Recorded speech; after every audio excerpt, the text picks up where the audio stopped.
지금 유럽 스포츠계가 발칵 뒤집어졌습니다. 제 딸이 한국 때문에 독일을 배신했어요. 슈투트가르트가 수십억 연봉을 제시한 17살 천재, 배구 소녀, 청소년 국가대표 역대 최연소 에이스로 불리던 그 소녀가 단 하룻밤 만에 전부를 내려놓고 서울행 비행기에 올랐기 때문입니다. 독일엔 2일초도 더 있기 싫어요. 배신감에 몸을 떨던 어머니는 1년 뒤 눈물로 고백했습니다. 미워하고 또 미워하다 결국 무릎을 꿇었어요. 한국은 딸에게 배구를 가르친 게 아니라 왜 살아야 하는지를 알려준 거였으니까요. 수십억이 보장된 유럽 무대를 걷어찬 그녀가 대체 왜 한국의 낡은 체육관을 선택한 걸까요? 그녀가 한국을 택한 단 한 번의 결정적 사건, 지금 바로 공개합니다. 제 이름은 카타리나 강, 한국 이름은 강은혜입니다.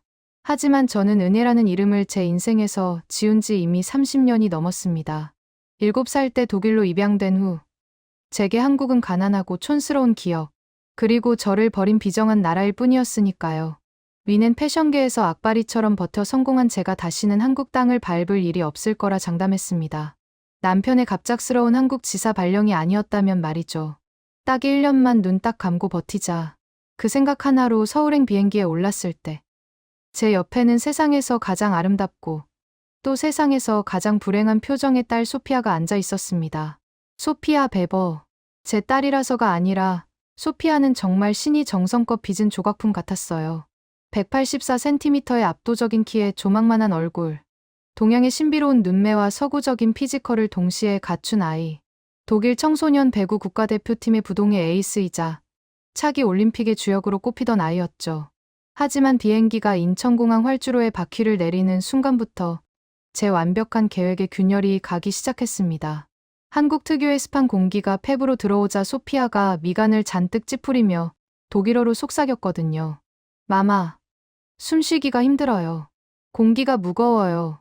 그때 알아챘어야 했습니다.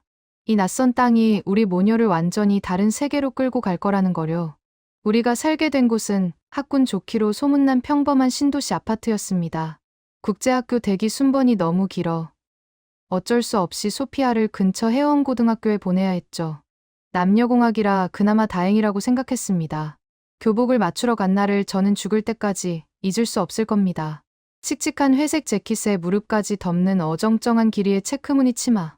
위넨의 세련된 핏과는 거리가 먼 그 옷을 입고 전신 거울 앞에 선 소피아는 마치 우아한 백조가 오리떼 속에 억지로 끼어든 것처럼 어색하고 불편해 보였습니다. 게다가 그 끔찍한 체육복은 또 어떻고요. 등판에 촌스러운 궁서체로 회원이라고 큼지막하게 적힌 진보라색 트레이닝복이라니요. 소피아, 그냥 1년만 참아. 어차피 넌 여기서 친구를 사귈 필요도 없고 그저 시간만 때우면 돼.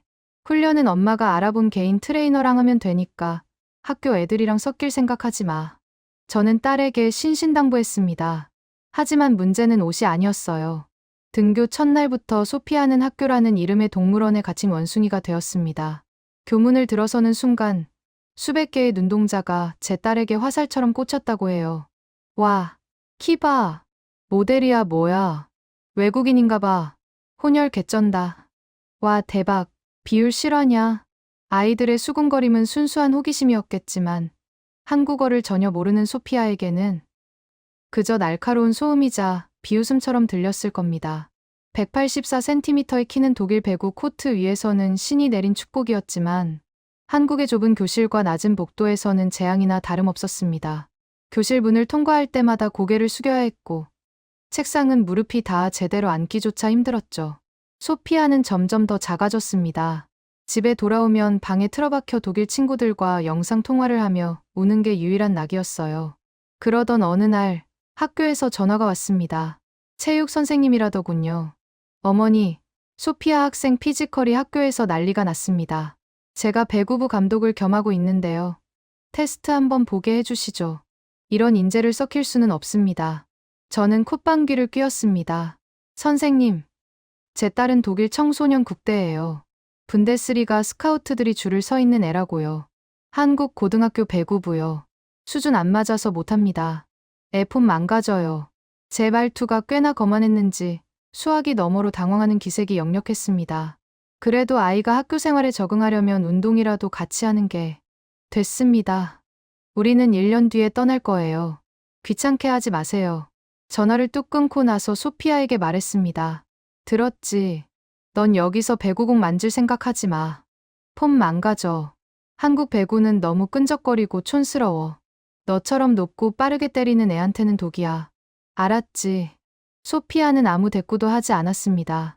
그저 멍하니 창밖의 아파트 단지를 바라볼 뿐이었죠. 그 무표정이 저항이 아니라 깊은 체념이라는 걸 그때는 몰랐습니다. 소피아의 고립은 날이 갈수록 심해졌습니다. 이동 수업 시간에도 짝을 찾지 못해 맨 뒤에 혼자 서 있었고, 체육 시간에는 스탠드 구석에 앉아 이어폰만 꽂고 있었다고 해요. 하지만 가장 큰 문제는 점심시간이었습니다.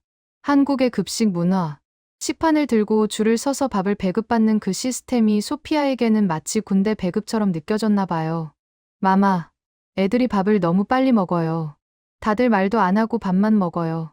그리고 냄새가, 그 빨간색 음식 냄새가 옷에 배서 안 빠져요. 매일 저녁 식탁에서 소피아는 음식을 깨작거렸습니다. 학교에서 뭘 먹긴 하는 거니? 아니요. 그냥 매점에서 빵 사 먹었어요. 빵. 운동선수에게 탄수화물 덩어리인 빵이라니요. 저는 화를 냈지만 소피아는 힘없이 고개를 저을 뿐이었습니다. 그렇게 소피아가 학교에 적응하지 못한 채 한 달이 훌쩍 지나가고 있었습니다. 제 딸은 매일 조금씩 시들어가고 있었고, 저는 그저 1년만 버티면 된다는 생각으로 눈을 감고 있었죠. 하지만 운명은 어느 비 내리는 화요일, 학교에서 가장 시끄러운 장소인 급식실에서 소피아를 기다리고 있었습니다. 그날따라 매점이 비가 쏟아지는 바람에 문을 닫았고, 소피아는 어쩔 수 없이 난생 처음 급식 줄에 서게 되었거든요. 그리고 바로 그곳에서 소피아의 인생을 완전히 뒤바꿔 놓을 한 소년이 식판을 쿵 내려놓게 됩니다. 도대체 급식실에서 무슨 일이 벌어진 걸까요? 학교에서 돌아온 소피아의 표정이 묘했습니다. 평소라면 가방을 현관에 던져두고 침대로 직행해 이불을 뒤집었었을 아이가 거실 소파에 앉아 멍하니 천장만 바라보고 있더군요. 소피아, 무슨 일 있어? 학교에서 또 누가 쳐다봐서 기분 나빴니? 제가 걱정스런 마음에 물으며 다가갔습니다. 그런데 소피아의 입에서 나온 말은 전혀 예상 밖이었습니다. 마마, 한국 애들은 원래 밥 먹을 때 남한테 자기 반찬을 줘요? 뭐? 반찬. 누가 너한테 뭘 줬는데? 계란말이요. 노랗고 동그란 거. 그리고 이름도 줬어요. 이름을 줬다니. 그게 무슨 소리니? 제 질문에 소피아는 대답 대신 교복 주머니에서 꼬깃꼬깃해진 쪽지 한 장을 꺼내 보여주었습니다. 거기엔 삐뚤빼뚤한 글씨로 영어 단어 하나와 한글 세 글자가 적혀 있었습니다. 러브. 그리고 김사랑. 시간을 몇 시간 전, 그 시끄럽고 전쟁터 같았던 급식실로 되돌려봐야겠습니다. 나중에 소피아에게 전해 들은 이야기입니다. 그날따라 비가 내려 매점이 문을 닫는 바람에 소피아는 떠밀리듯 급식실 줄에 서게 되었습니다. 자욱한 음식 냄새, 수백 명의 아이들이 떠드는 소음, 식판이 달그락거리는 금속성 소리. 소피아에게 그곳은 식사 장소가 아니라 거대한 공장처럼 느껴졌을 겁니다. 배식받은 식판을 들고 소피아는 가장 구석진 기둥 뒤편 자리를 찾아 앉았습니다. 주변 아이들의 시선이 느껴졌지만 소피아는 고개를 푹 숙인 채 국만 깨작거렸습니다. 빨리 먹고 나가자. 여기 있기 싫어. 그 생각뿐이었죠. 그런데 그때 맞은편에 누군가 식판을 쿵 내려놓았습니다. 소피아가 놀라서 고개를 들자 거기엔 더벅머리에 뿔테 안경을 쓴, 정말이지, 평범하게 생긴 남학생이 앉아 있었습니다. 같은 학년, 같은 학교의 남학생이었죠. 소피아는 당황해서 주변을 둘러봤어요. 다른 자리가 텅텅 비어 있었거든요. 그런데 굳이 학교에서 왕따나 다름없는 외국인 여자애, 그것도 말도 안 통하는 거인 같은 여자애 앞에 앉다니요. 그 남학생은 소피아의 눈을 똑바로 쳐다보지도 못하고 귀까지 빨개진 채로 식판에 코를 박고 제육볶음을 허겁지겁 먹기 시작했습니다. 소피아는 불쾌했습니다. 또 나를 구경하러 왔나 보네. 원숭이 구경하듯이. 밥 먹는 게 신기한가. 그렇게 생각하며 식판을 들고 일어나려던 찰나였습니다. 그 남학생이 젓가락으로 자기 식판에 있던 계란말이 2개를 집어 소피아의 하얀 쌀밥 위에 툭 올려주었습니다. 소피아의 눈이 휘둥그레졌습니다. 독일에서는 상상도 할 수 없는 일이었으니까요. 내 접시에 남의 젓가락이 들어온다니. 위생관념 철저한 소피아에게는 테러나 다름없었습니다. 하지만 그 남학생은 아주 서툰, 하지만 또박또박한 영어로 이렇게 말했죠. 안 매워. 맛있어. 먹어. 라고 영어로 말했습니다. 그 눈빛에는 장난기나 호기심이 없었습니다. 그저 밥을 잘 안 먹는 친구를 걱정하는 투박한 진심만 있었죠. 소피아는 멍해졌습니다. 독일에서도 한국에 와서도 누구도 그녀의 밥 위에 반찬을 얹어준 적은 없었으니까요. 그 노란 계란말이 두 조각이 차갑게 얼어붙어 있던 소피아의 마음을 아주 조금 톡 하고 건드린 순간이었습니다. 소피아는 망설이다가 조심스럽게 계란말이를 입에 넣었습니다. 달콤하고 짭짤한 맛, 독일의 부드러운 오믈렛과는 전혀 다른 투박하지만 꽉 찬 맛이 입안에 퍼졌습니다. 그제야 그 남학생, 도경이가 입을 열었습니다. 너, 이름이 뭐야? 영어가 서툰 티가 역력했지만 소피아는 처음으로 도망치지 않고 대답했습니다. 소피아 베버. 소피아가 짧게 대답하자 도경이가 고개를 갸웃거렸습니다. 소피. 너무 길다. 부르기 힘들어. 한국 이름은 없어? 없어. 난 독일 사람이니까. 소피아가 퉁명스럽게 대답하자 도경이는 잠시 생각에 잠기더니 물었습니다. 그럼 미들네임은? 중간 이름 말이야. 외국 애들은 그런 거 있잖아. 아모르. 소피아 아모르 베버. 아모르? 도경이가 눈을 동그랗게 뜨더니 갑자기 손가락을 딱 튕겼습니다. 아모르가 사랑이라는 뜻이지. 러브? 맞아. 근데 그게 왜? 그럼 너 한국 이름은 사랑이네. 김사랑 어때? 김사랑? 소피아가 어이없다는 듯 되묻자 도경이가 씩 웃으며 말했습니다. 한국에서 제일 예쁜 이름이야. 김은 그냥 한국에 김씨가 제일 많아서 붙인 거고. 사랑은 너 미들네임이잖아. 오늘부터 너 김사랑해. 내가 그렇게 부를게. 소피아는 황당해서 말문이 막혔습니다. 처음 보는 애가, 그것도 영어를 띄엄띄엄 하는 남자애가 다짜고짜 이름을 지어주다니요. 게다가 김씨라니. 너무 흔한 거 아닌가요? 그런데 이상하게도 기분이 나쁘지 않았습니다. 학교에 온 지 한 달이 넘도록 아무도 그녀의 이름을 제대로 불러주지 않았거든요. 그저야 외국인, 거기 키 큰 애, 모델이라고 불렸을 뿐이었죠. 그런데 이 아이는 그녀에게 사랑이라는 세상에서 가장 따뜻한 단어를 이름으로 선물한 겁니다. 야, 김사랑. 이거 내일 또 줄게. 내일도 여기 앉아. 혼자 먹지 마. 도경이는 급식실을 나가면서 뒤도 돌아보지 않고 손을 흔들었습니다. 그 뒷모습을 보며 소피아는 처음으로 이 낯선 학교가 조금은 덜 차갑게 느껴졌다고 합니다. 그 쪽지에 적힌 러브와 김사랑이라는 글자를 보며 소피아는 그날 저녁 처음으로 한국어 발음을 연습했습니다. 김, 사, 랑. 그날 이후 도경이는 소피아의 전담 통역사이자 가이드가 되었습니다. 영어가 유창해서가 아니었어요. 도경이는 손짓 발짓, 그리고 번역기 앱을 동원해 소피아와 끊임없이 소통하려 노력했습니다. 야, 사랑아. 이거 매점 빵인데 신상이야. 초코 들었어. 먹어봐. 사랑아. 다음 시간 체육이니까 체육복 입어야 돼. 탈의실 저기야. 사랑아. 선생님이 너 교무실로 오래. 내가 같이 가줄게. 겁먹지 마. 도경이의 목소리는 항상 활기찼고 소피아를 부를 때마다 사랑아, 사랑아 하고 노래를 부르는 것 같았습니다. 소피아는 처음엔 귀찮아했지만 점차 도경이가 있는 학교 생활에 익숙해져 갔습니다. 어느 날 저녁 소피아가 식탁에서 젓가락질 연습을 하고 있더군요.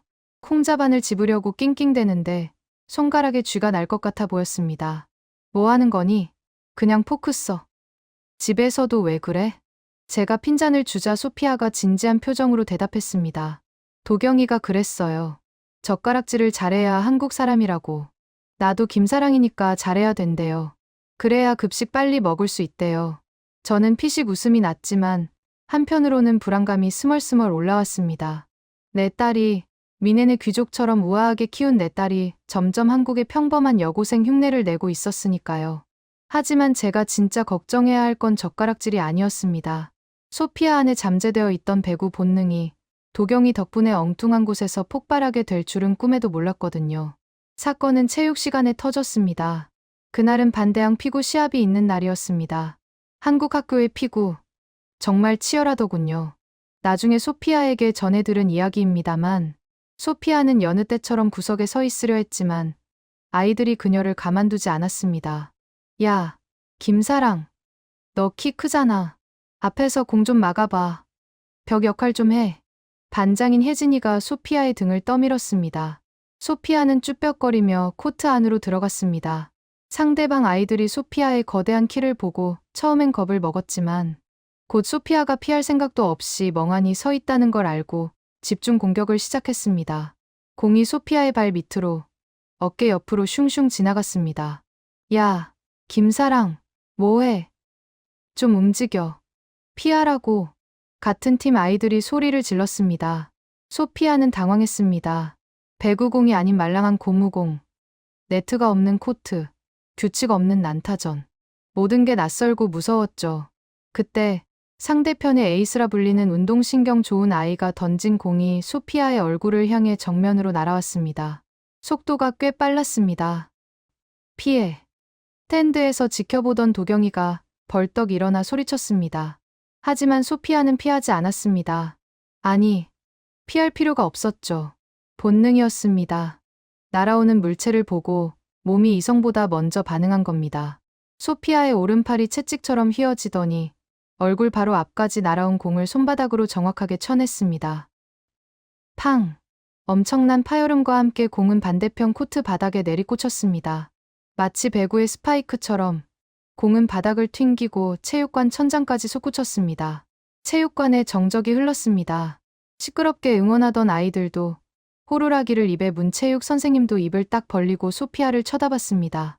소피아 자신도 놀란 눈치였습니다. 손바닥이 얼얼했습니다.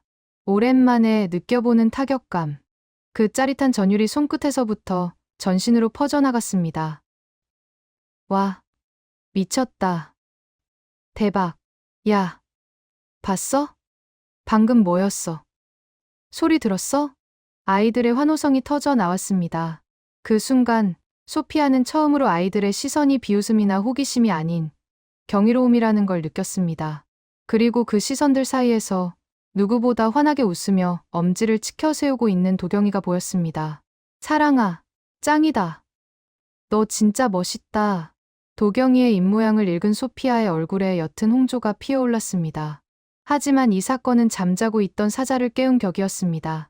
체육 선생님이 흥분한 얼굴로 누군가를 불렀거든요. 채원아, 민채원 봤지? 쟤다. 쟤 무조건 데려와야 돼. 해원고등학교 배구부의 주장이자 승부욕이 강하기로 유명한 민채원. 그녀는 팔짱을 낀 채 소피아를 차갑게 노려보고 있었습니다. 그 눈빛은 환호하는 다른 아이들과는 달랐습니다. 평가하고, 분석하고, 의심하는 눈빛이었죠. 키만 멀대같이 커서 폼은 엉망이네. 기본기도 없는 것 같은데. 저런 애가 우리 훈련을 버티겠어요? 채원이의 중얼거림을 소피아는 듣지 못했지만 두 소녀 사이에는 이미 보이지 않는 스파크가 튀고 있었습니다. 독일의 개인기 중심 엘리트 배구와 한국 특유의 조직력과 끈기를 강조하는 배구. 물과 기름 같은 두 세계가 정면으로 충돌할 시간이 다가오고 있었던 겁니다. 과연 소피아는, 아니 이제 막 김사랑이라는 이름을 얻은 내 딸은 이 텃세 심하고 맵기로 소문난 한국 배구부에서 살아남을 수 있을까요? 그리고 그녀의 수호천사 도경이는 이 험난한 위기에서 또 어떤 기상천외한 방법으로 소피아를 지켜낼까요? 체육 선생님의 끈질긴 설득, 아니 거의 애원에 가까운 스토킹에 저는 결국 두 손 두 발을 다 들었습니다. 어머님, 딱 한 번만요. 테스트만 보게 해주세요. 소피아가 원하지 않으면 절대 강요 안 합니다. 제 교직 생명을 걸고 약속드립니다. 학교 정문 앞까지 찾아온 선생님의 열정에 기가 찼지만 한편으로는 잘됐다 싶었습니다. 소피아가 한국 배구부의 그 촌스럽고 강압적인 분위기를 직접 겪어보면 배구하겠다는 소리가 쏙 들어갈 테니까요.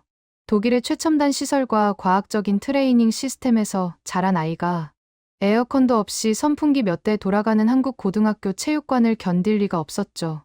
사실 소피아도 피고 사건 이후 은근히 배구에 대한 갈망이 생긴 눈치였습니다. 도경이가 지어준 김사랑이라는 이름표를 가슴에 달고 무언가 확인해보고 싶은 표정이었거든요. 그래서 저는 오히려 역이용하기로 했습니다. 소피아, 가보자. 가서 네가 왜 여기서 운동을 못하는지 보여주고 와. 저 선생님 포기하게. 제 말에 소피아는 말없이 고개를 끄덕였습니다. 하지만 그 눈빛은 미묘하게 흔들리고 있었습니다. 방과 후 해원고등학교 체육관. 문을 열고 들어서자마자 훅 끼쳐오는 땀 냄새와 파스 냄새. 그리고 운동화 바닥이 마룻바닥에 마찰하며 내는 삑하는 날카로운 소음. 미넨의 쾌적한 돔 경기장과는 차원이 다른 습하고 뜨거운 공기가 우리를 맞이했습니다. 코트 위에서는 보라색 유니폼을 입은 12명의 소녀들이 기합 소리를 지르며 비지땀을 흘리고 있었습니다. 자, 주목.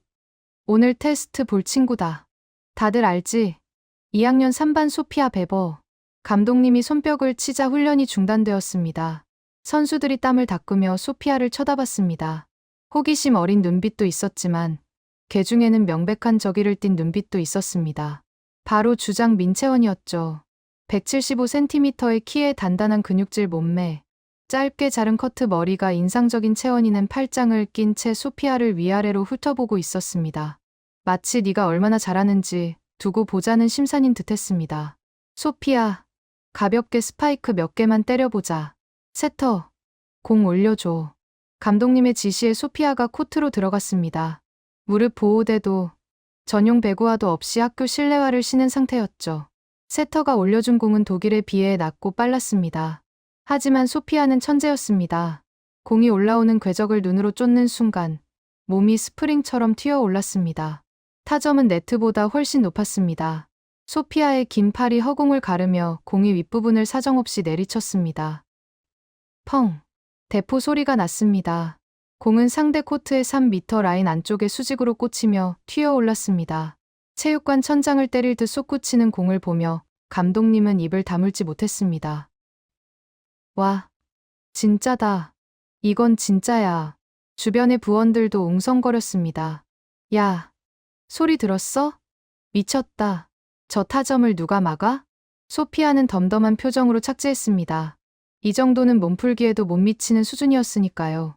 그녀는 무의식적으로 독일에서 하던 습관대로 세터에게 엄지를 치켜 세우는 제스처를 취했습니다.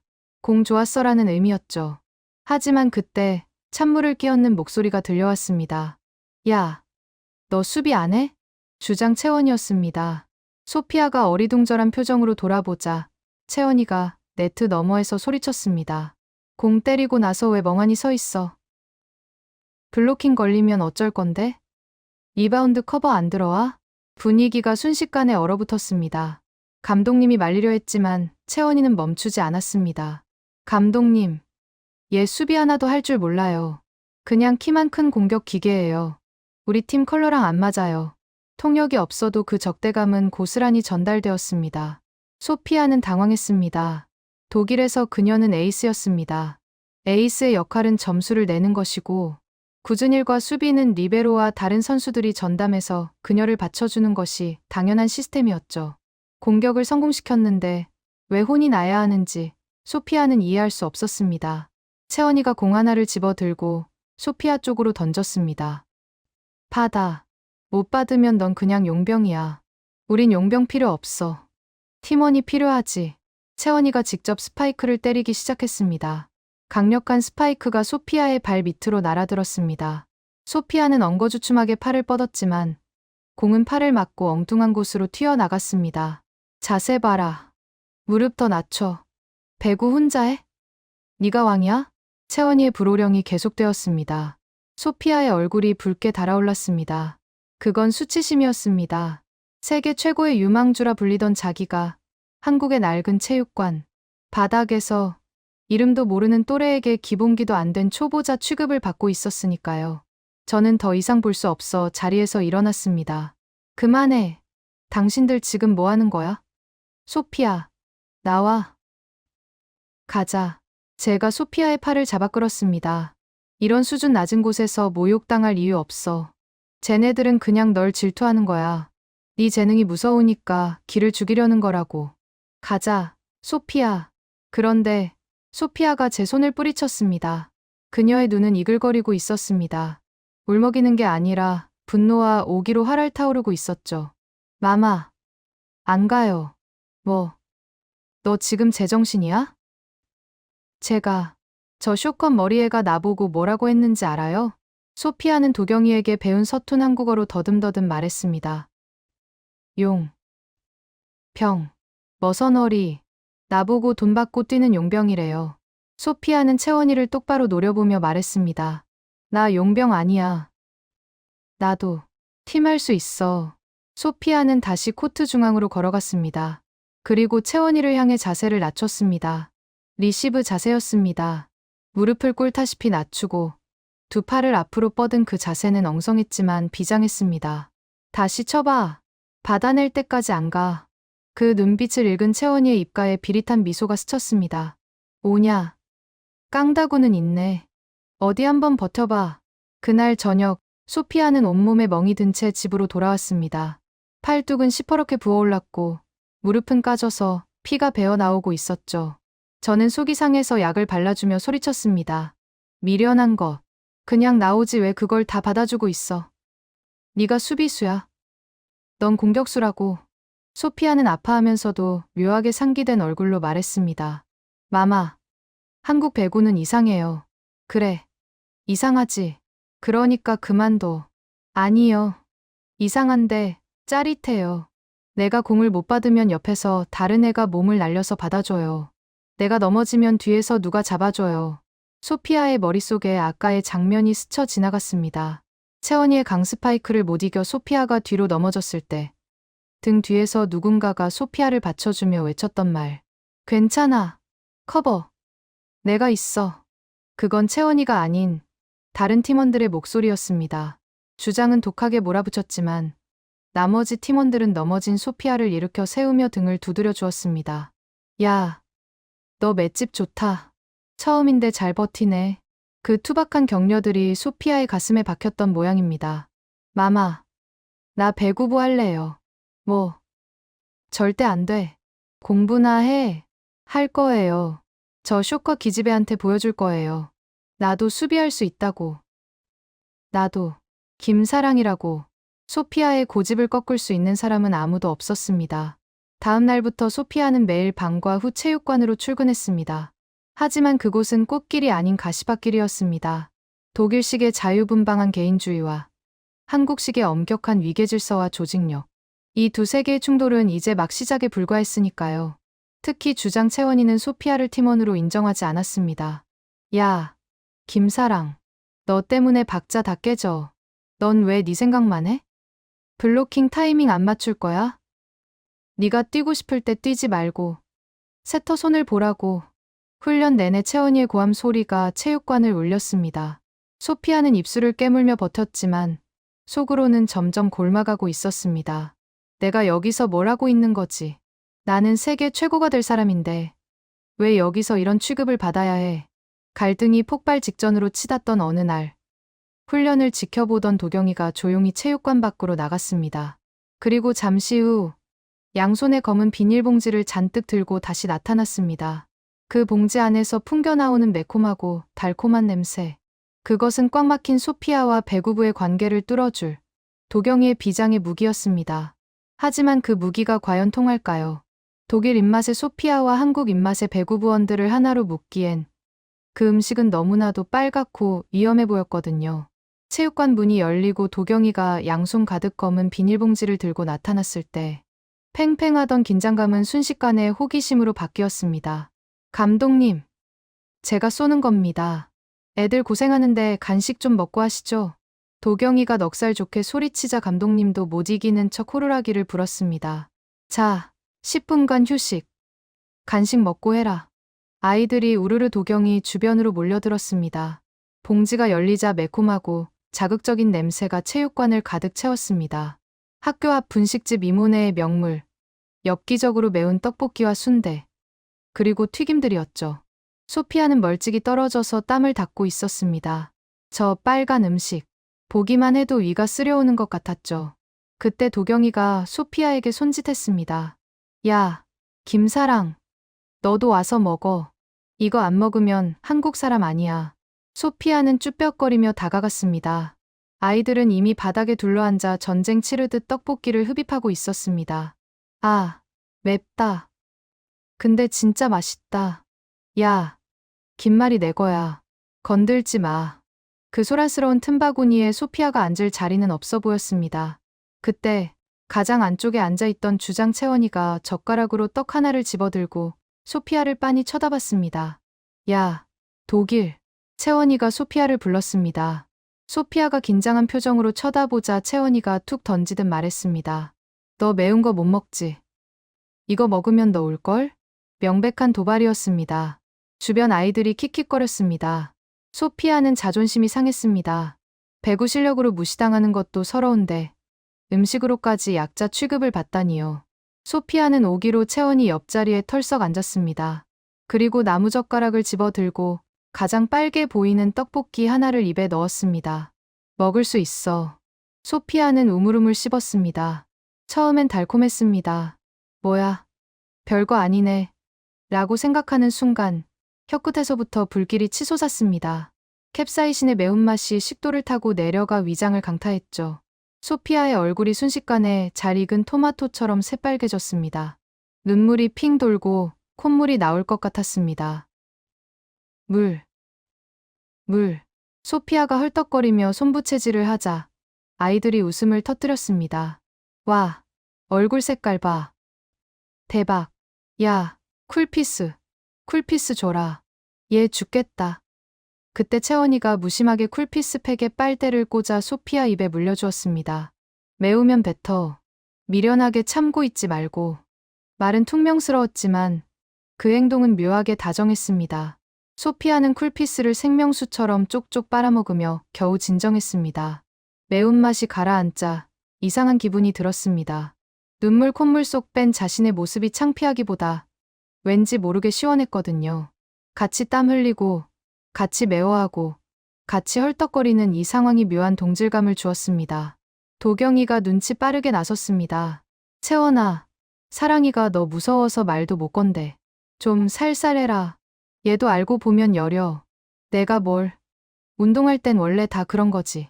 채원이가 떡볶이 국물을 튀김에 찍으며 대수롭지 않게 대꾸했습니다. 그러자 옆에 있던 세터 지민이가 끼어들었습니다. 근데 언니, 아까 사랑이 스파이크 진짜 쩔지 않았어요. 나 토스 올리는데 손맛이 다르더라니까. 맞아. 타점 진짜 높아. 블로킹 위에서 때리는데 와. 소름. 아이들이 하나둘 소피아의 실력을 칭찬하기 시작했습니다. 분위기가 부드러워지자 도경이가 소피아에게 속삭였습니다. 야, 지금이야. 아까 연습할 때 미안했다고 해. 한국말 가르쳐 줄게. 따라해. 도경이가 소피아 귀에 대고 무언가 소근거렸습니다. 소피아는 잠시 망설이다가 채원이를 보고 더듬더듬 말했습니다. 언니, 나 수비 못해서 미안해. 가르쳐 줘. 서툰 한국어. 그리고 처음으로 나온 언니라는 호칭. 채원이는 먹던 순대를 떨어뜨릴 뻔했습니다. 천하의 독일 국대가 자존심 센 그 소피아가 고개를 숙이고 가르침을 청한 겁니다. 채원이의 얼굴이 살짝 붉어졌습니다. 뭐, 알면 됐어. 내일부턴 리시브 훈련 더 빡세게 할 거야. 각오해. 응, 알겠어. 언니라는 말 한마디가 가진 마법은 강력했습니다. 그날 이후 배구부의 공기는 완전히 달라졌습니다. 소피아는 더 이상 용병이나 독일이 아니었습니다. 아이들은 그녀를 사랑이 혹은 사랑 언니라고 불렀습니다. 사랑아, 무릎 더 굽혀. 그렇지. 나이스. 사랑이 수비 좋았다.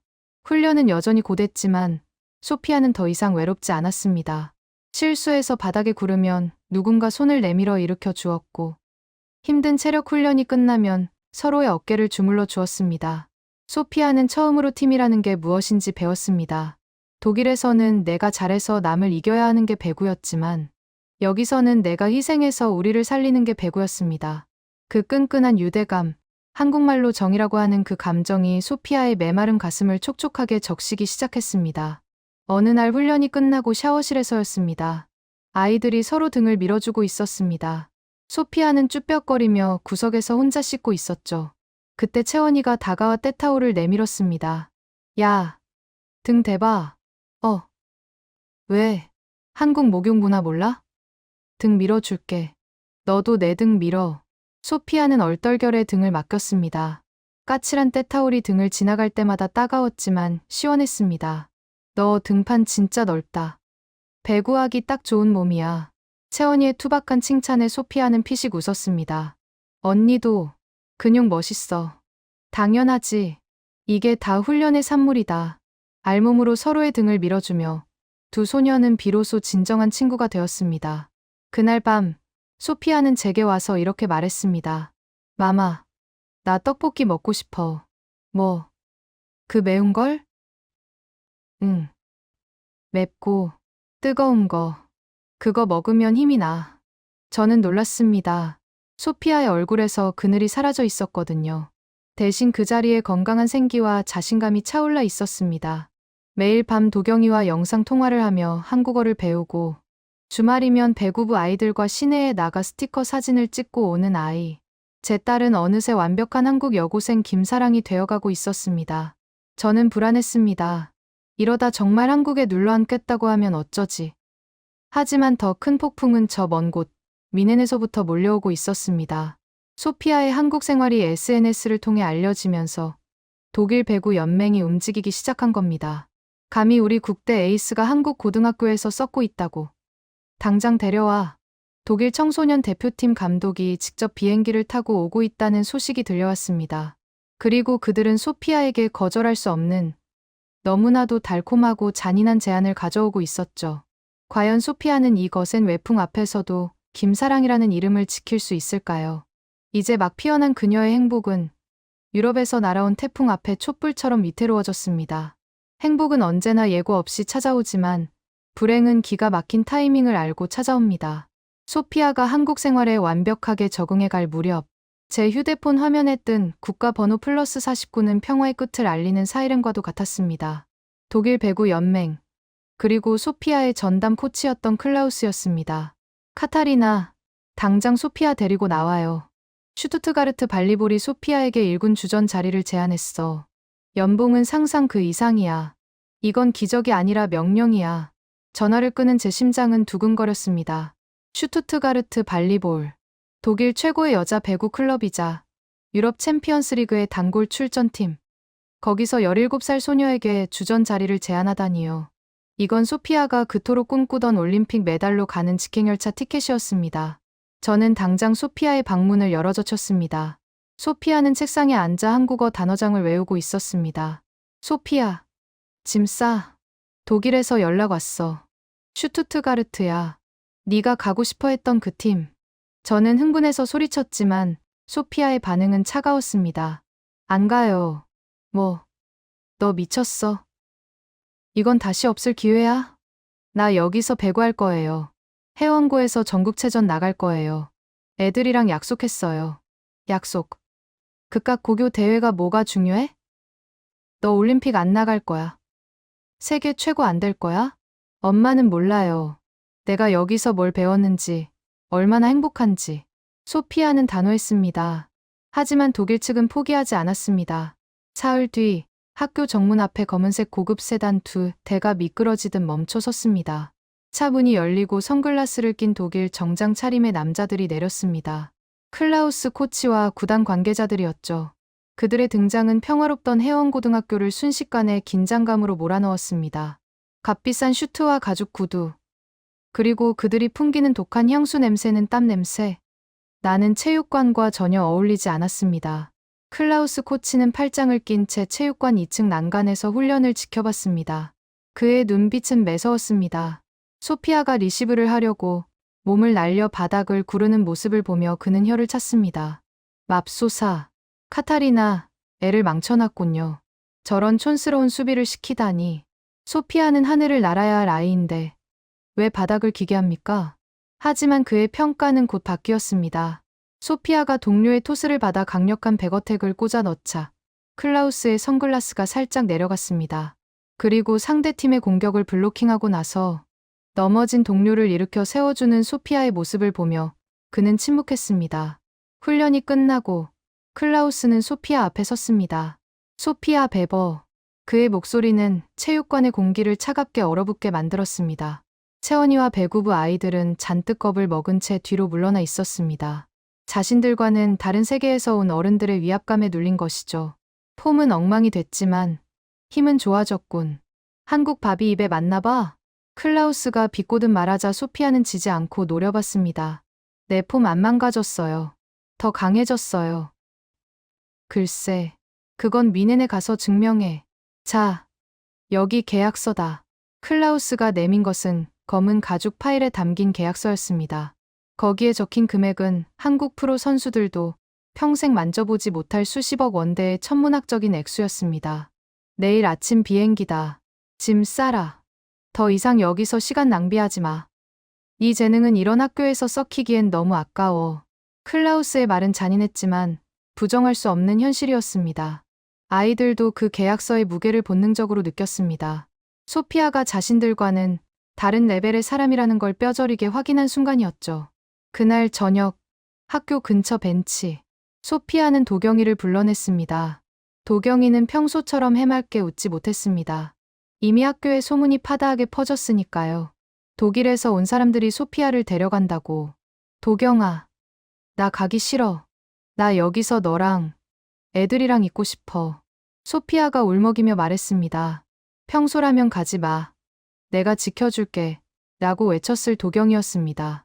하지만 도경이는 고개를 숙인 채 운동화 코만 툭툭 차고 있었습니다. 소피아. 아니, 사랑아.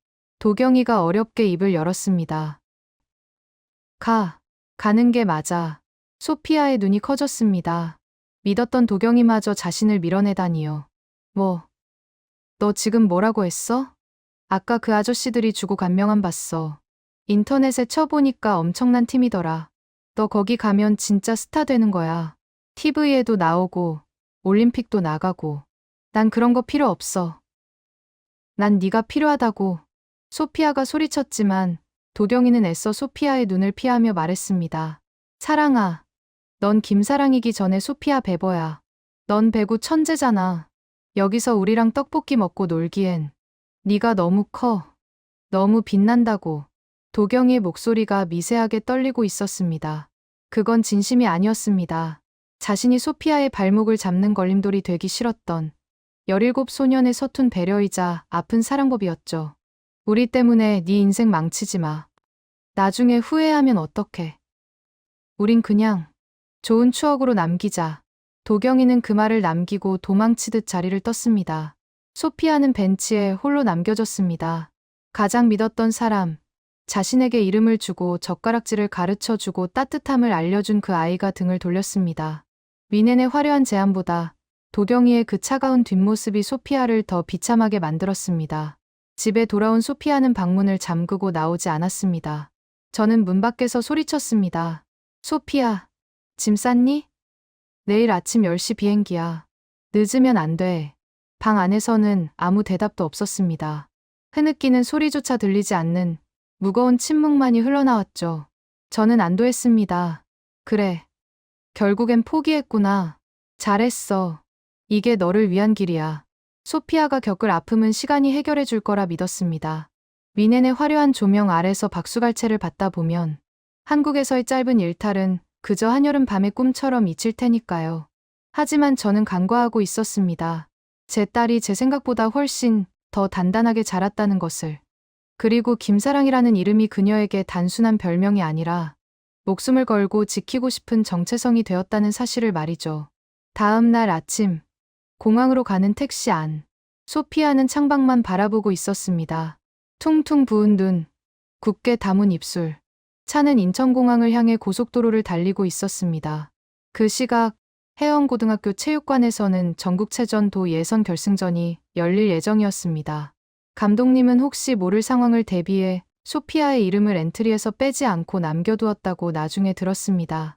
라이벌 학교와의 중요한 시합이었지만 주포인 소피아가 빠진 해원고등학교는 고전을 면치 못하고 있었겠죠. 저는 일부러 라디오를 껐습니다. 혹시라도 경기 소식이 들릴까 봐서요. 소피아, 가서 클라우스 코치 말 잘 듣고 엄마가 짐 정리해서 곧 따라갈게. 제가 부드럽게 말을 건넸지만 소피아는 대꾸하지 않았습니다. 택시가 공항 톨게이트를 통과하려는 순간이었습니다. 소피아가 갑자기 기사님을 향해 소리쳤습니다. 아저씨, 차 돌려요. 네. 무슨 소리야. 소피아. 앉아. 제가 말렸지만 소피아는 안전벨트를 풀고 앞좌석을 잡으며 절규했습니다. 돌려요. 나 공항 안 가요. 체육관으로 가요. 너 미쳤어? 지금 가면 다 끝이야. 미넨도, 올림픽도 다 날아간다고. 상관없어요. 엄마는 한국이 부끄러워요? 난 아니야.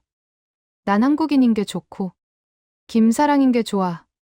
내가 없으면 우리 팀 진단 말이야.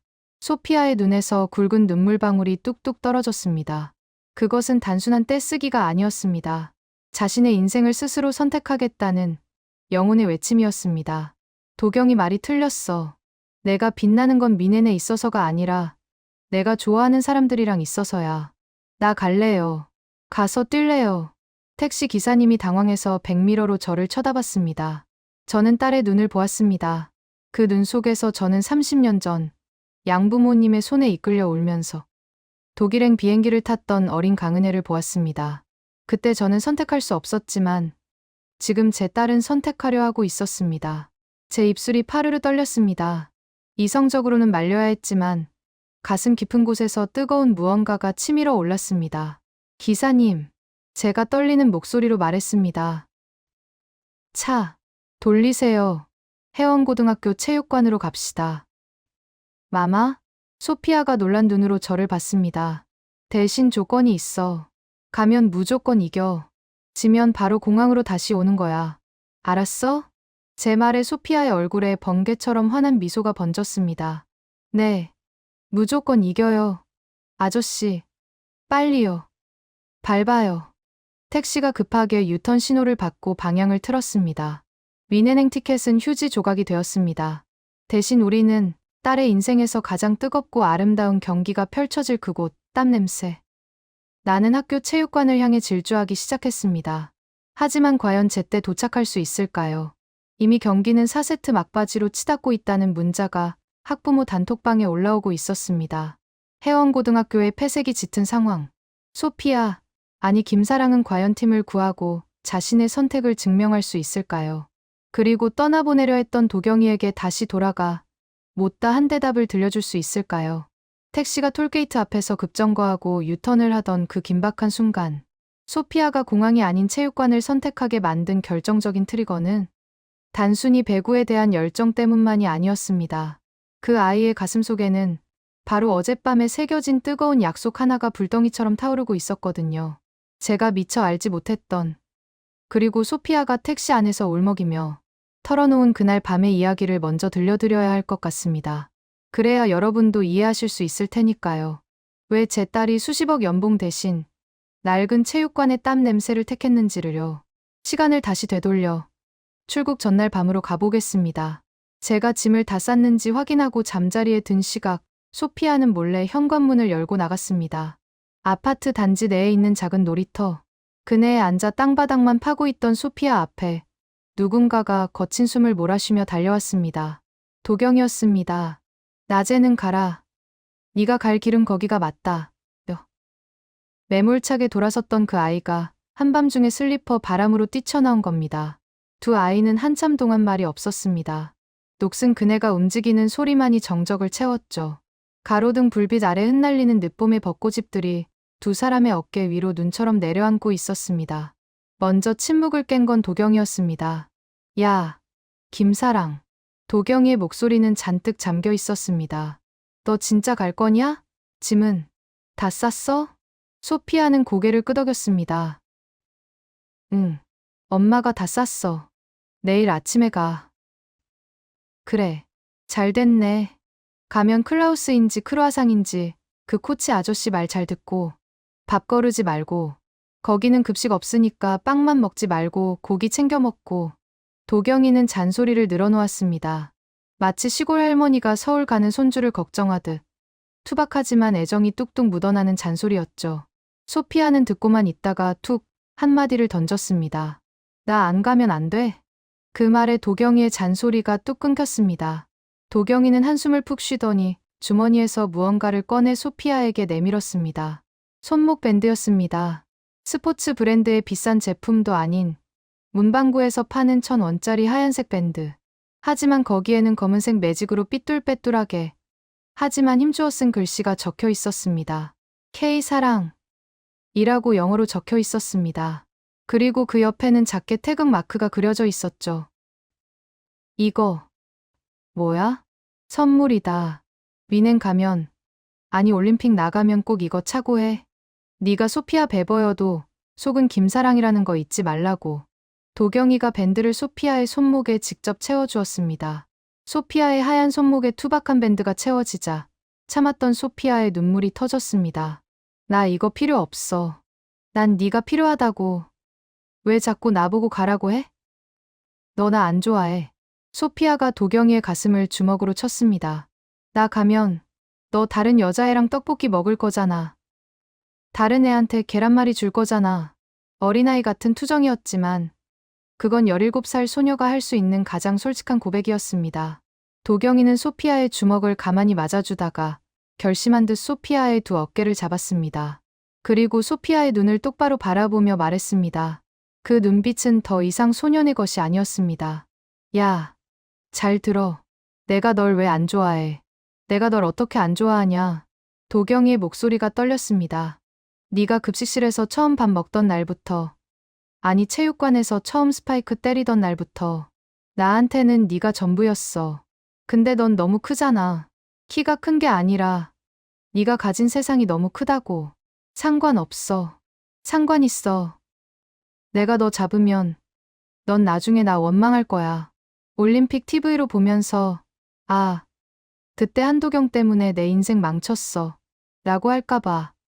그게 무서워서 그래. 도경이는 입술을 깨물었습니다. 자신의 감정을 억누르느라 주먹을 꽉 쥐고 있었죠. 그러니까 가. 가서 세계 최고 찍고 와. 금메달 따고 세계 랭킹 1위 먹고 다 하고 와. 도경이는 잠시 숨을 고르더니 얼굴이 홍당무처럼 빨개진 채로 덧붙였습니다.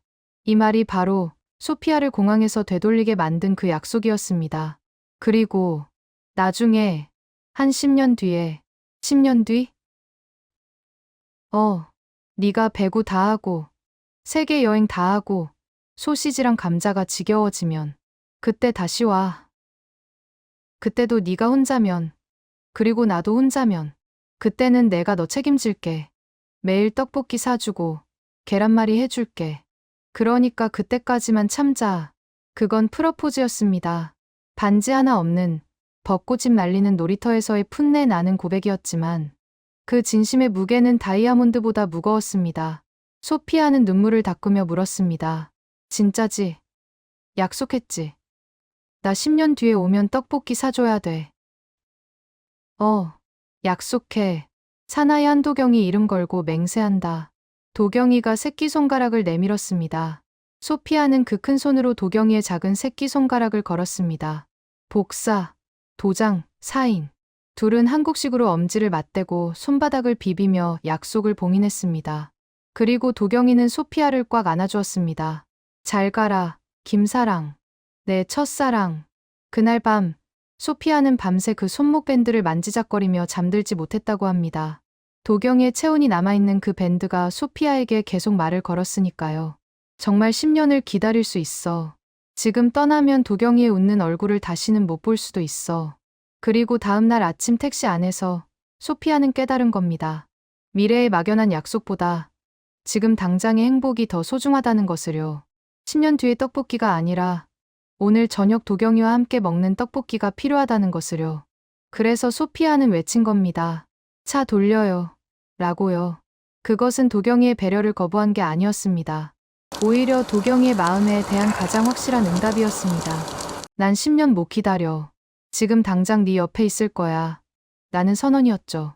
자, 다시 현재로 돌아오겠습니다.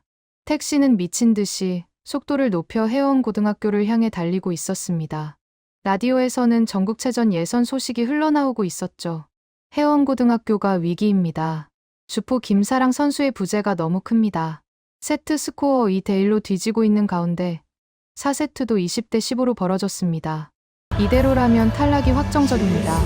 아나운서의 긴박한 목소리에 소피아의 손이 하얗게 질렸습니다. 그녀의 손목에는 도경이가 준 하얀 밴드가 채워져 있었습니다. 아저씨, 더 빨리요. 제발요. 학생. 이게 최선이야. 신호 다 무시하고 있잖아. 기사님도 땀을 뻘뻘 흘리며 운전대를 돌렸습니다. 저는 뒷좌석에서 딸의 손을 꼭 잡았습니다. 소피야, 늦지 않을 거야. 할 수 있어. 마마, 나 도착하면 바로 뛸 수 있게 운동화 끈 좀 묶어줘요. 소피아는 택시 안에서 교복 치마를 벗어던졌습니다. 다행히 아내는 유니폼을 입고 있었습니다. 등번호 10번. 그리고 김사랑이라는 이름이 선명하게 박힌 보라색 유니폼. 공항 패션을 위해 입었던 트렌치코트를 벗어 던지자 전투 준비를 마친 전사의 모습이 드러났습니다. 도착했습니다. 기사님의 외침과 함께 택시가 체육관 앞에 급정거했습니다. 끼익! 타이어 타는 냄새가 진동했습니다. 소피아는 문을 박차고 나갔습니다. 저도 힐을 벗어던지고 맨발로 그 뒤를 쫓았습니다. 체육관 안에서는 우레와 같은 함성 소리, 아니 상대팀의 환호 소리가 들려오고 있었습니다. 매치 포인트, 매치 포인트. 해원고등학교의 패배까지 단 한 점. 절체절명의 순간이었습니다. 소피아는 닫힌 체육관 철문을 향해 돌진했습니다. 쾅! 육중한 철문이 열리고 눈부신 조명이 소피아를 비췄습니다. 그 순간 체육관의 모든 시간이 멈춘 것 같았습니다. 코트 위에 쓰러져 있던 채원이도, 관중석에서 울상을 짓고 있던 도경이도, 그리고 승리를 확신하던 상대팀 선수들도 모두 입을 딱 벌리고 문 쪽을 바라보았습니다. 거기에는 텅클어진 머리에 땀범벅이 된, 하지만 그 어느 때보다 빛나는 눈동자를 가진 거인이 서 있었습니다. 나왔어. 소피아의 목소리가 체육관을 울렸습니다. 늦어서 미안해. 이제 판 뒤집자. 돌아온 에이스, 김사랑의 귀환이었습니다. 과연 벼랑 끝에 몰린 해원고등학교는 기적을 만들 수 있을까요? 그리고 소피아를 본 도경이의 표정은 어떻게 변했을까요? 이제 전설이 될 그 경기가 시작됩니다. 철문이 열리고 소피아가 등장한 순간 체육관의 공기는 문자 그대로 진공 상태가 되었습니다. 심판의 호루라기도, 관중들의 함성도, 선수들의 거친 숨소리마저 멈춘 듯한 찰나의 정적. 그 고요를 깬 건 도경이의 외침이었습니다. 김사랑! 관중석 맨 앞줄, 목이 터져라 응원하다가 쉰 목소리가 된 도경이가 벌떡 일어나 소리쳤습니다. 그의 눈은 믿을 수 없다는 듯 크게 뜨여 있었고 눈가에는 눈물이 그렁그렁했습니다. 공항으로 떠난 줄 알았던 그녀가 미넨의 화려한 유니폼 대신 촌스러운 해원고등학교의 보라색 유니폼을 입고 서 있었으니까요. 소피아는 도경이를 향해 짧게 윙크를 날렸습니다. 나 안 갔어. 약속 지키러 왔어. 나는 무언의 신호였죠. 심판님, 선수 교체합니다. 김사랑 선수 들어갑니다. 해원고등학교 감독님이 다급하게 버저를 눌렀습니다. 감독님이 엔트리에 소피아의 이름을 남겨둔 것이 신의 한 수였죠. 스코어는 24대 20. 상대팀인 명성고등학교가 4세트 승리, 아니 경기 전체의 승리까지 단 한 점만을 남겨둔 상황이었습니다. 한 점만 내주면 끝인 벼랑 끝의 상황. 소피아는 벤치에 앉아있던 후보 선수와 하이파이브를 하며 코트로 들어섰습니다. 언니, 진짜 왔네요. 지친 기색이 역력한 세터 지민이가 울먹이며 말했습니다. 주장 채원이는 바닥에 주저앉아 무릎을 잡고 있었습니다. 그녀의 무릎은 이미 한계에 다다라 테이핑 위로 퉁퉁 부어올라 있었죠. 소피아는 채원이에게 다가가 손을 내밀었습니다. 일어나, 주장. 아직 안 끝났어. 채원이는 소피아의 손을 잡고 힘겹게 일어났습니다. 미친년. 공항 간다며. 비행기는 어쩌고. 놓쳤어. 아니, 안 탔어. 여기가 더 재밌어 보여서. 소피아가 씩 웃자 채원이도 피식 웃음을 터뜨렸습니다. 그래. 재미는 여기가 더 있지. 근데 상황이 좀 빡세다. 한 점 주면 끝이야. 안 주면 되지. 나 믿어. 경기가 재개되었습니다. 명성고등학교의 서브. 상대팀 에이스가 소피아를 의식한 듯 강한 서브를 날렸습니다. 공은 네트를 스치며 뚝 떨어지는 까다로운 코스로 날아왔습니다. 마이. 채원이가 몸을 날려 공을 받아 올렸습니다. 불안정한 리시브였지만 공은 세터 지민이의 머리 위로 정확히 배달되었습니다. 지민이의 눈빛이 바뀌었습니다. 그동안 줄 곳이 없어 답답했던 그녀에게 드디어 확실한 공격 루트가 생긴 겁니다. 사랑 언니. 지민이가 공을 높이 띄웠습니다. 높고 시원한 토스. 소피아가 도움닫기를 시작했습니다. 하나, 둘, 셋. 그녀의 발이 바닥을 박차고 날아오르는 순간 체육관 안의 모든 시선이 그녀의 타점에 고정되었습니다. 네트보다 머리 하나는 더 높이 올라간 압도적인 높이. 상대팀 블로커 2명이 필사적으로 손을 뻗었지만 소피아의 손은 그들의 손끝보다 훨씬 위에 있었습니다. 대포알 같은 스파이크가 상대 코트의 3m 라인 안쪽에 내리꽂혔습니다. 수비수가 반응조차 할 수 없는 속도였습니다. 와, 해원고등학교 응원석이 뒤집어졌습니다. 24대 21. 추격의 시작을 알리는 득점이었습니다. 하지만 명성고등학교도 만만치 않았습니다. 그들은 소피아가 후위로 빠지는 로테이션을 노려 집요하게 목적타 서브를 넣었습니다. 김사랑 리시브 약해. 저기만 노려. 상대 감독의 지시가 들려왔습니다. 공이 소피아의 발 밑으로 날아왔습니다. 과거의 소피아였다면 당황해서 실책을 했을 겁니다. 하지만 지금의 소피아는 달랐습니다. 그녀는 채원이에게 혹독하게 훈련받은 대로 무릎을 꿇고 자세를 낮췄습니다. 비록 폼은 엉성했지만 공을 정확히 세터에게 연결했습니다. 나이스 리시브. 동료들의 외침과 함께 다시 공격 기회가 왔습니다. 이번에는 소피아가 아닌 채원이가 해결했습니다. 상대 수비가 소피아에게 쏠린 틈을 타 채원이가 영리하게 빈 곳으로 공을 밀어 넣은 겁니다. 24대 22. 점수 차가 좁혀질수록 체육관의 열기는 뜨거워졌습니다. 저는 관중석 맨 뒤에서 두 손을 모으고 기도했습니다. 제 딸이 미넨의 귀족이 아닌 해원고등학교의 전사로서 싸우는 모습을 보며 가슴이 벅차올랐습니다. 은혜야, 보고 있니? 네 딸이 한국 땅에서 한국 아이들과 땀 흘리고 있어. 어릴 적 저를 떠나보냈던 친부모님 생각이 났습니다. 그분들도 저를 이렇게 간절하게 응원하셨을까요? 24대 23. 한 점 차까지 따라붙었습니다. 명성고등학교의 작전 타임. 상대팀 선수들의 표정에는 공포가 서려 있었습니다. 돌아온 괴물, 김사랑의 기세에 눌린 것이죠. 반면 해원고등학교 벤치는 축제 분위기였습니다. 할 수 있어. 역전 가자. 소피아는 물을 마시며 도경이를 쳐다봤습니다. 도경이는 응원단장이라도 된 듯 북을 치며 목이 터져라 소리를 지르고 있었습니다. 날아라 김사랑. 해원고 파이팅. 그 모습이 너무 웃기고 또 고마워서 소피아는 힘든 줄도 몰랐습니다. 다시 경기 재개. 이번 랠리는 길었습니다. 양팀 모두 몸을 날리는 수비로 공을 살려냈습니다. 소피아도 몸을 사리지 않았습니다. 바닥에 미끄러지며 디그를 성공시키고 곧바로 일어나 공격 준비를 했습니다. 지민아, 팩. 소피아가 후위 공격을 요청했습니다. 지민이가 뒤쪽으로 길게 공을 뽑아주었습니다. 소피아가 뒤에서 날아올랐습니다. 일명 파이프 공격. 중앙 후위에서 날아와 때리는 고난도 기술이었습니다. 상대 블로커들이 타이밍을 뺏겨 우왕좌왕하는 사이 소피아의 손을 떠난 공이 코트 구석에 정확히 꽂혔습니다. 24대 24. 듀스. 기어이 동점을 만든 겁니다. 체육관이 떠나갈 듯한 함성에 묻혔습니다. 이제부터는 멘탈 싸움이었습니다. 누가 더 간절한가? 누가 더 대담한가? 듀스 접전이 이어졌습니다. 25대 25, 26대 26. 점수는 30점을 넘겨 32대 32까지 갔습니다. 선수들은 탈진 직전이었습니다. 소피아도 숨이 턱까지 차올랐습니다. 다리가 후들거리고 어깨가 끊어질 것 같았습니다. 그때 채원이가 소피아의 어깨를 툭 쳤습니다. 야, 김사랑, 힘들지? 죽을 것 같아. 나도 그래. 근데 봐봐. 저기 네 남친 응원하는 거. 채원이가 가리킨 곳에는 도경이가 땀범벅이 된 채 거의 울면서 응원가를 부르고 있었습니다. 사랑해 김사랑, 우유빛깔 김사랑.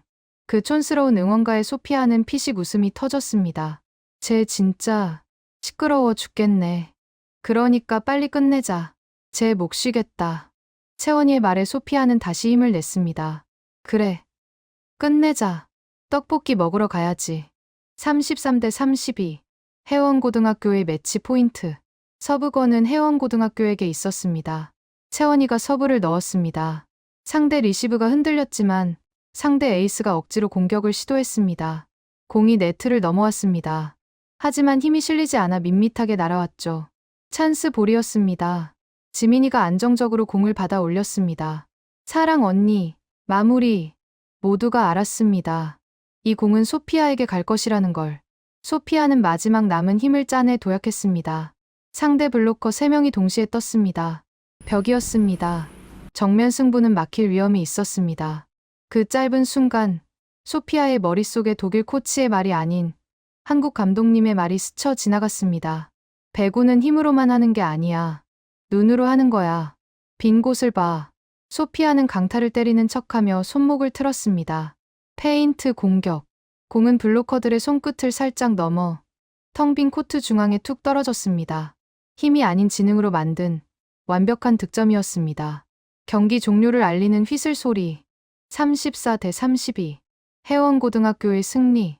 그 순간 소피아는 그대로 코트 바닥에 대자로 뻗었습니다. 천장의 조명이 별처럼 반짝거렸습니다. 그리고 그 별들 사이로 동료들의 얼굴이 하나둘 나타났습니다. 와, 이겼어. 우리가 이겼어.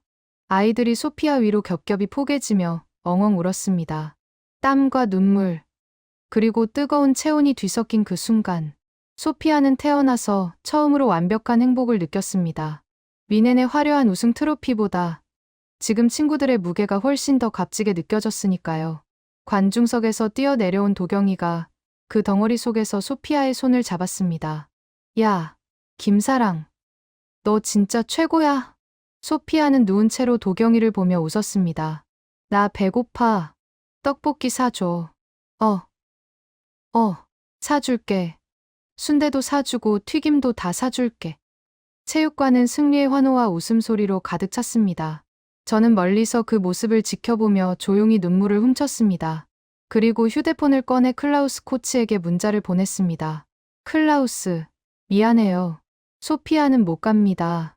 여기 더 중요한 계약이 생겼거든요. 전송 버튼을 누르는 제 손은 더 이상 떨리지 않았습니다. 계절이 바뀌어 체육관 밖에는 붉은 단풍이 들기 시작했습니다. 그날의 극적인 예선 통과 이후 해영고등학교 배구부는 그야말로 지옥 훈련에 돌입했습니다. 전국체전.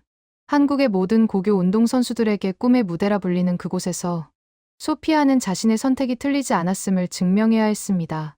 단순히 배구 잘하는 외국인 용병이 아니라 한국 배구에 완전히 녹아든 팀의 에이스로서 말이죠. 저는 매니저를 자청해 훈련을 지켜봤습니다. 제 딸의 무릎은 성한 날이 없었습니다. 하루에도 수백 번씩 바닥에 몸을 던지는 디그 훈련, 멍이 가실 날 없는 팔뚝. 독일이었다면 비효율적이야. 선수 보호 차원에서 금지해. 라고 소리쳤겠지만 저는 침묵했습니다. 소피아가 훈련이 끝나면 그 멍든 팔로 채원이와 떡볶이를 나눠 먹으며 세상 가장 행복한 표정을 짓고 있었으니까요. 그 상처들은 영광의 훈장이었습니다. 드디어 결전의 날. 전국체전 고등부 배구 결승전이 열리는 장충체육관은 발 디딜 틈이 없었습니다. 독일 국대를 포기한 소녀를 보기 위해 몰려든 관중들과 취재진으로 북새통을 이뤘죠. 상대는 고교 배구의 전통 강호, 세광고등학교였습니다. 그들은 소피아의 높이를 봉쇄하기 위해 철저한 맞춤 전략을 들고 나왔습니다. 김사랑만 막으면 돼. 쟤는 지치면 범실 나온다. 세광고등학교 벤치의 고함 소리가 들렸습니다. 1세트와 2세트는 팽팽했습니다. 세광고등학교는 소피아에게 공이 올라가면 무조건 3단 블로킹을 떴습니다. 3명의 수비수가 벽을 쌓아 시야를 가리는 작전이었죠. 소피아의 스파이크가 잇따라 블로킹에 막히자 관중석에서 탄식이 흘러나왔습니다. 아, 역시 혼자서는 안 되나 봐. 피지컬은 좋은데 한국 스타일에는 안 맞네. 사람들의 수군거림이 제 귀에 거슬렸습니다. 저도 모르게 주먹을 꽉 쥐었습니다. 아니야. 내 딸은 예전의 소피아가 아니야. 3세트 중반, 위기가 찾아왔습니다. 세트 스코어 1대1 상황에서 15대 20으로 뒤처지고 있었죠. 소피아의 호흡이 거칠어졌습니다. 그때 작전 타임이 불렸습니다. 벤치로 들어온 소피아에게 도경이가 물병을 건넸습니다. 도경이는 응원단장답게 머리에 붉은 띠를 두르고 있었습니다. 사랑아, 들려? 뭐가? 사람들이 너보고 뭐라 하는지. 몰라. 시끄러워서 안 들려. 그럼 내 목소리만 들어.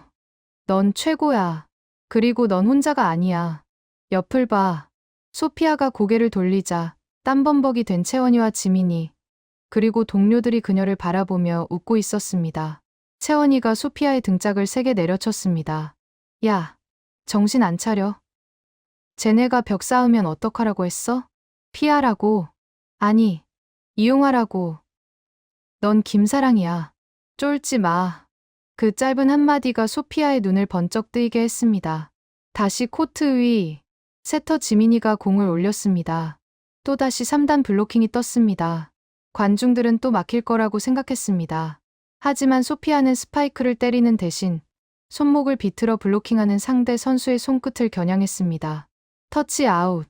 공은 상대의 손을 맞고 코트 밖으로 튕겨 나갔습니다. 힘으로 뚫는 게 아니라 상대를 이용하는 지능적인 플레이. 와, 하. 함성이 터졌습니다. 그때부터 소피아의 쇼타임이 시작되었습니다. 강타와 연타를 섞어가며 상대 수비 라인을 흔들어 놓았죠. 하지만 진짜 하이라이트는 공격이 아닌 수비였습니다. 4세트 24대 23. 해원고등학교의 매치 포인트. 상대 에이스가 마지막 힘을 짜내 대각선 스파이크를 날렸습니다. 수비가 빈 곳을 정확히 찌른 완벽한 공격이었습니다. 모두가 끝났다고 생각했습니다. 공이 바닥에 닿기 직전 거대한 그림자가 몸을 날렸습니다. 소피아였습니다. 184cm의 장신이 바닥을 쓸듯이 몸을 던지는 팬케이크 수비. 그녀의 손등 위로 공이 팅하고 튀어 올랐습니다. 살렸다. 감독님이 벤치에서 벌떡 일어났습니다. 소피아가 살려낸 공을 채원이가 언더 토스로 올렸고 지민이가 다시 소피아에게 연결했습니다. 소피아는 바닥에서 일어나자마자 도움닫기도 없이 제자리에서 뛰어올랐습니다. 마치 중력을 거스르는 나비처럼 가볍게, 그리고 벌처럼 날카롭게 공을 때렸습니다. 공은 상대 코트 깊숙한 곳, 아무도 없는 엔드라인 안쪽에 정확히 꽂혔습니다. 삑! 경기 종료. 해원고등학교의 우승. 체육관이 떠나갈 듯한 함성으로 뒤덮였습니다.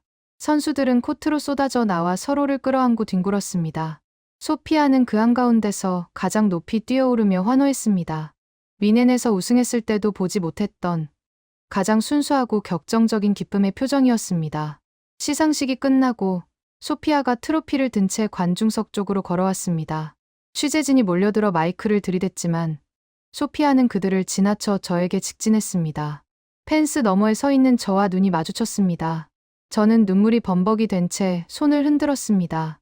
소피아는 활짝 웃으며 손가락으로 V자를 그려 보였습니다. 그리고 입모양으로 말했습니다. 엄마, 나 봤어? 저는 고개를 끄덕였습니다. 봤어. 내 딸 최고야. 네가 맞았어. 여기가 네 자리야. 소피아는 다시 도경이에게로 갔습니다. 도경이는 우느라 눈이 퉁퉁 부어 있었습니다. 야, 한도경. 나 우승했어. 떡볶이 사줘. 으엉. 사줄게. 순대도 사줄게. 다 먹어. 도경이가 울면서 소피아에게 엄지를 치켜 세우는 모습이 전광판에 잡히자 관중들이 폭소를 터뜨리며 박수를 보냈습니다. 그날 저녁 뉴스 인터뷰에서 소피아는 이렇게 말했습니다.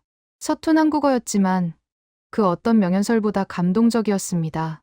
독일 배구는 높아요. 하지만 한국 배구는 끈끈해요. 저는 여기서 혼자가 아니라 우리가 되는 법을 배웠어요. 제 이름은 소피아 베버가 아니라 해원고등학교 10번 김사랑입니다. 이 인터뷰는 전국을 강타했습니다. 김사랑 신드롬이 일어났죠. 배구 팬들은 그녀가 훗날 태극마크를 달고 올림픽에 나가는 상상을 하며 열광했습니다. 하지만 현실의 벽은 높았습니다. 국적. 소피아는 여전히 독일 국적이었고 만 18살이 되면 비자 문제로 한국을 떠나야 할지도 모르는 상황이었습니다. 독일 배구 연맹은 여전히 소피아를 포기하지 않고 귀국을 종용하고 있었죠. 우승의 기쁨도 잠시, 우리는 또 다른 거대한 선택 앞에 서게 되었습니다. 그때 뜻밖의 인물이 우리에게 손을 내밀었습니다. 한국 배구의 전설적인 선배 선수였습니다. 현역 시절 세계 최고의 공격수로 이름을 떨치고 은퇴 후에도 후배 양성에 힘쓰고 있던 그 레전드가 소피아의 경기를 보고 SNS에 올린 글 하나가 대한민국을 발칵 뒤집어 놓은 겁니다. 김사랑 선수, 탐나네요. 저랑 같이 국대에서 뛰어보면 어떨까요? 제가 멘탈 코칭해드릴게요. 이 한마디가 불러온 파장은 엄청났습니다. 단순한 고교생의 성장 드라마가 이제 국가적인 관심사로 확대된 겁니다. 과연 소피아는 독일 국적을 포기하고 귀화라는 험난한 과정을 선택할 수 있을까요? 그리고 제가 30년 동안 외면해왔던 한국인이라는 정체성을 제 딸은 온전히 받아들일 수 있을까요? 이제 소피아의 마지막 도전, 태극마크를 향한 여정이 시작됩니다. 전국체전 우승의 열기가 채 식기도 전, 우리 집 거실에서는 심각한 가족회의가 열렸습니다. 주제는 단 하나, 귀화. 소피아가 한국 국가대표가 되기 위해서는 독일 국적을 포기하고 한국 국적을 취득해야 했습니다. 이건 단순히 서류 한 장의 문제가 아니었습니다. 독일에서 쌓아온 모든 것, 분데스리가의 스카우트 제안, 유럽 무대의 문, 그리고 소피아의 미래가 걸린 중대한 사안이었죠. 남편은 미넨에서 영상통화로 걱정스러운 표정을 지었습니다. 소피아, 정말 후회 안 하겠니?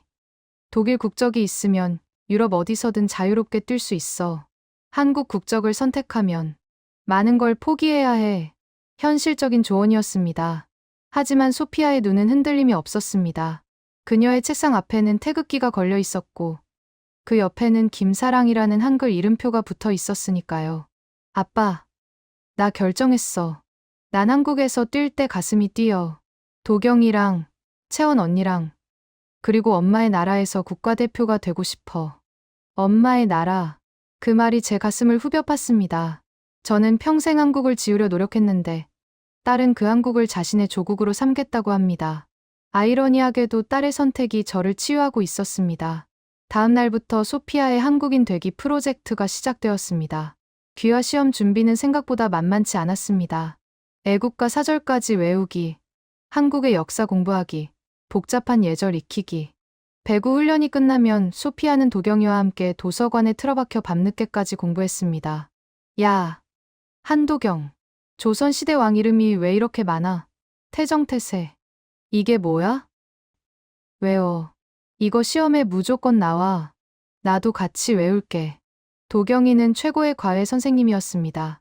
소피아가 힘들어할 때마다 떡볶이와 붕어빵을 사다 바치며 응원했죠. 한국 배구 레전드 선배의 지원 사격도 계속되었습니다. 현역 시절 세계 최고의 공격수로 이름을 떨치고 은퇴 후에도 후배 양성에 힘쓰고 있던 그 선배는 방송에 나와 공개적으로 소피아의 귀화를 지지했습니다. 이런 인재를 놓치면 한국 배구 손해죠. 사랑이 귀화하면 제가 김치찌개 끓여줍니다. 여론은 뜨거웠습니다. 법무부 청원 게시판에는 김사랑 특별 귀화 허가를 요청하는 글이 수만 건 올라왔습니다. 드디어 귀화 면접 시험 당일, 소피아는 단정한 정장을 입고 면접장에 들어갔습니다. 심사위원들이 물었습니다. 소피아 베버 씨, 왜 한국인이 되고 싶습니까? 독일이 배구 환경은 더 좋지 않나요? 소피아는 잠시 숨을 고르더니 준비한 답안지가 아닌 자신의 진심을 이야기했습니다. 배구는 혼자 하는 게 아닙니다. 저는 한국에서 우리라는 말을 배웠습니다. 제가 힘들 때 밥 위에 반찬을 올려주던 친구, 넘어졌을 때 일으켜준 동료들. 그 정이 저를 한국 사람으로 만들었습니다. 저는 배구 선수이기 이전에 따뜻한 한국 사람 김사랑으로 살고 싶습니다. 그녀의 서툴지만 진심 어린 한국어, 답변의 심사위원들의 표정이 부드러워졌습니다. 면접장을 나오는 소피아를 도경이가 꽃다발을 들고 기다리고 있었습니다. 고생했다, 김사랑. 나 잘한 것 같아. 태극기 그리는 법도 완벽하게 설명했어. 두 아이가 손을 잡고 걸어가는 뒷모습을 보며 저는 확신했습니다. 이제 소피아는 제품을 떠나 더 넓은 세상으로 날아갈 준비를 마쳤다는 것을요. 그리고 2달 뒤, 법무부로부터 한 통의 공문이 도착했습니다. 귀화 허가. 소피아 베버는 법적으로도 대한민국 국민 김사랑이 되었습니다. 그 소식을 듣고 도경이가 학교 앞 분식집에서 떡볶이 3인분을 시켜다 주었다는 건 더 이상 놀랄 일도 아니었죠. 지금까지 수십억 원대 연봉 대신 한국의 정을 선택한 배구 소녀 김사랑의 이야기였습니다. 그녀의 선택은 우리에게 묻습니다. 당신을 진정으로 뛰게 만드는 것은 무엇입니까? 화려한 성공인가요? 아니면 함께 밥을 먹으며 웃을 수 있는 우리인가요? 차가운 미넨의 대리석 바닥보다 뜨끈한 온돌방 같은 한국의 정을 사랑한 소녀. 김사랑 선수가 태극마크를 달고 올림픽 시상대 가장 높은 곳에 서는 그날, 저 카타리나도, 아니 강은혜도 관중석 가장 앞줄에서 대한민국 만세를 외치고 있을 겁니다. 소피아. 아니 사랑아. 사랑한다. 그리고 고맙다. 나를 다시 한국인 강은혜의 엄마로 살게 해줘서. 지금까지 사연 어떠셨나요? 수십억을 걷어차고도 한국의 낡은 체육관을 택한 소녀. 그 선택의 이유가 바로 우리가 매일 나누는 정이었다는 사실이 가슴을 뜨겁게 만듭니다. 외국인이 스스로 한국인이 되겠다고 선택한 이 이야기야말로 세계의 대한민국의 진짜 매력을 알릴 수 있는 콘텐츠라고 생각합니다. 이 영상이 더 많은 사람에게 닿을 수 있도록 구독과 좋아요 꼭 부탁드립니다. 댓글에는 김사랑 세 글자만 남겨주세요. 여러분의 댓글 하나가 대한민국의 정을 세계에 전합니다.